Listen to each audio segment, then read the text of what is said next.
میرے دوستو، قرض ادا کرنے کے حوالے سے آج میں آپ کو ایک مجرب ترین عمل بتلاؤں گا۔ عمل بڑا مختصر ہے، بڑا زبردست ہے۔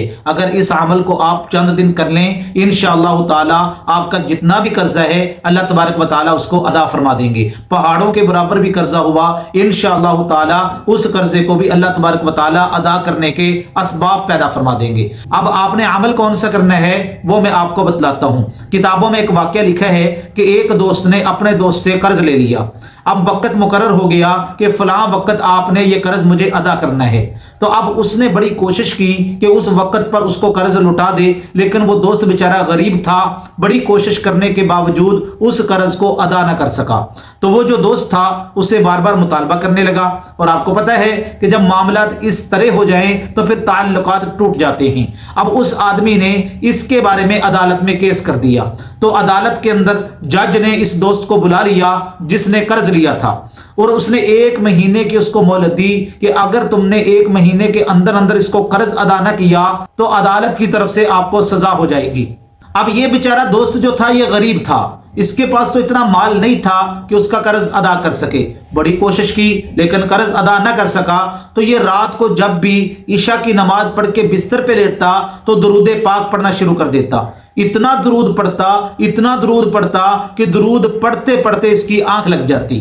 ساری رات ایسے ہی درود پڑھتا۔ 1 دن گزرا، 2 دن گزرے، 5 دن گزرے، 10 دن گزرے، حتیٰ کہ میرے دوستو 26-27 دن گزر گئے درود پاک پڑھتے ہوئے، اور 3 دن باقی رہ گئے۔ اب اس کے پاس تو 1 روپیہ نہیں تھا، لیکن درود پاک یہ کثرت سے پڑھا کرتا، اللہ تبارک و تعالیٰ سے دعا کرتا کہ یا اللہ میرے پاس تو پیسہ نہیں ہے، کوئی ایسے اسباب پیدا فرما دے کہ میرا یہ مسئلہ حل ہو جائے۔ تو 27ویں دن جب یہ رات کو درود پاک پڑھ کے سویا تو خواب کے اندر رسول اللہ صلی اللہ علیہ وسلم کی اس کو زیارت ہوئی۔ اللہ کے نبی علیہ السلام نے فرمایا کہ اے میرے امتی، پریشان ہونے کی ضرورت نہیں ہے، آپ کا قرض ادا ہو جائے گا اور قرض کا انتظام بھی ہو جائے گا۔ آپ ایسے کرنا کہ صبح کو علی بن عیسیٰ وزیر جو ہیں ان کے پاس جانا اور ان سے قرض لے لینا۔ اب یہ جو آدمی تھا یہ صبح کو اٹھا، بڑا خوش ہوا کہ رسول اللہ صلی اللہ علیہ وسلم کی رات کو خواب میں مجھے زیارت ہوئی ہے۔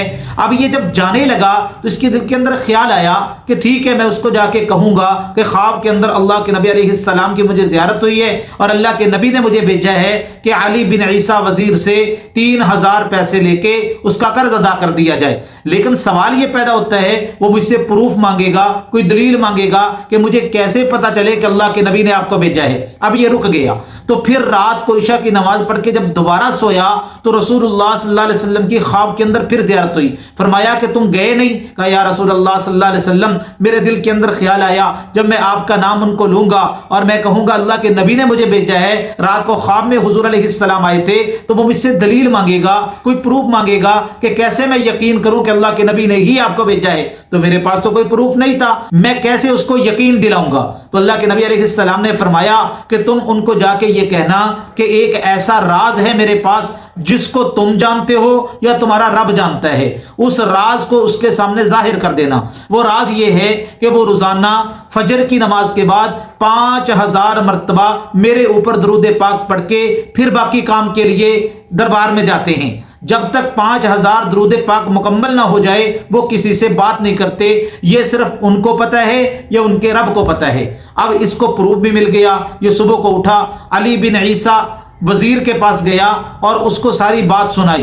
وہ بڑا خوش ہوا، تو اس نے وہی کہا کہ آپ کے پاس کیا پروف ہے کہ اللہ کے نبی نے آپ کو بھیجا ہے؟ تو اس نے بتایا کہ آپ فجر کی نماز کے بعد روزانہ 5000 مرتبہ درود پاک پڑھتے ہیں، رسول اللہ صلی اللہ علیہ وسلم کو ہدیہ فرماتے ہیں، اور یہ راز ایسا ہے جس کا آپ کو پتہ ہے اور یا آپ کے رب کو پتہ ہے۔ اس نے کہا بالکل میں پڑھتا ہوں۔ اب اس کو یقین ہو گیا، بڑا خوش ہوا، اور اس کے بعد کہتا تھوڑی دیر تم یہیں رکو، میں آپ کے لیے پیسے کا انتظام کرتا ہوں۔ تو یہ اندر گیا۔ اب اس نے تو 3000 دینار مانگے تھے، یہ 9000 دینار میرے دوستوں لے کے آ گیا۔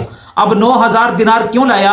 کہنے لگا جی 3000 تو وہ ہیں جو اللہ کے نبی علیہ السلام نے فرمائے ہیں کہ آپ کا قرضہ ادا کیا جائے، 3000 دینار میں آپ کو اپنی طرف سے دے رہا ہوں کہ آپ اتنی بڑی مبارک خوشخبری لے کے میرے پاس اپنے قدموں سے چل کے آئے ہیں، اور 3000 میں ویسے دے رہا ہوں کہ اس سے اپنے بچوں کے لیے کوئی کاروبار کا انتظام کر لیں۔ اب یہ 9000 دینار لے کے یہ دیوانہ، یہ عاشق آیا اور عدالت کے اندر پیش ہو گیا۔ تو عدالت کے اندر جب یہ پیش ہوا تو سب کو یہ یقین تھا کہ اس کو سزا ہو جائے گی، کیونکہ اس کے پاس تو 1 روپیہ نہیں تھا، لیکن جب یہ عدالت میں پیش ہوا تو اس نے 3000 دینار جو قرضے کے طور پہ لیے تھے وہ جج کے سامنے رکھ دیے۔ جج بڑا حیران ہوا کہ تیرے پاس تو 1 روپیہ نہیں تھا، یہ 3000 کا انتظام تو نے کیسے کیا؟ جج تو جج ہوتا ہے، اس نے سوال کر دیا تو اس نے یہ پورا واقعہ سنایا کہ واقعتاً میرے پاس 1 روپیہ نہیں تھا، یہ تو رسول اللہ صلی اللہ علیہ وسلم خواب میں آئے اور سارا واقعہ سنایا۔ اب اس زمانے کے جج بھی بڑے اللہ والے ہوتے تھے،